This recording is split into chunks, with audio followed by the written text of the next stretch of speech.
Hello guys, আসসালামু আলাইকুম। 2 মিনিটের কথা আচ্ছা যাই হোক, আজকে এটা হচ্ছে আমার প্রথম ব্লগ। তো আমার ফ্রেন্ড আমার সাথে বাজি ধরছে যে আমি নাকি ব্লগ করতে পারবো না। তো আমি ভাবলাম যে না, ব্লগ করেই ছাড়বো। আমরা এখন একটা যমুনা নদীর তীরে একটা অসাধারণ সুন্দর জায়গায় মানে এসে দাঁড়াইছি। তো আমি ভাবলাম যে একটা ব্লগ করা দরকার। এই জায়গাটা আসলে অসাধারণ। আমি যদি দেখাই এদিকে, তো এখানে মানে বাঁধের কাজ চলতেছে, মানে নদী পাড়ে সংরক্ষণ যাতে বন্যার সময় ভেঙে না যায়, সংরক্ষণ চলতেছে। কেবলই কাজ হয়েছে, অনেক সুন্দর। সেদিকে চোখ যায় শুধু এরকম।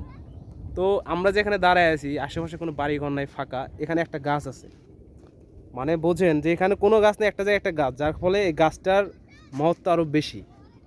তো এদিকে যদি তাকাই আমরা, এদিকে হচ্ছে উত্তর দিক। তো এদিকেও দেখেন আরও কাজ, মানে এরকম বাঁধ এরকম মাইলের পর মাইলে হয়ে করা হয়েছে। আর নদীটা আমাদের জন্য নদী সবসময় বিশাল, আমাদের মনটা যেমন বিশাল নদীটার মতো। তো আশা করি আপনাদের মনটাও বিশাল, সেই হিসাবে একটা সাবস্ক্রাইব আর লাইক দিয়ে দিবেন। তো আমি দেখাচ্ছি এদিকে। হ্যাঁ, এ হচ্ছে আমার বন্ধু আরিফ। আরিফ, তুমি একটু হাই বলো। হ্যাঁ, তো আজকের ব্লগটা একদম সংক্ষিপ্ত ব্লগ। ঠিক আছে, ধন্যবাদ, আবার দেখা হবে। আসসালামু আলাইকুম।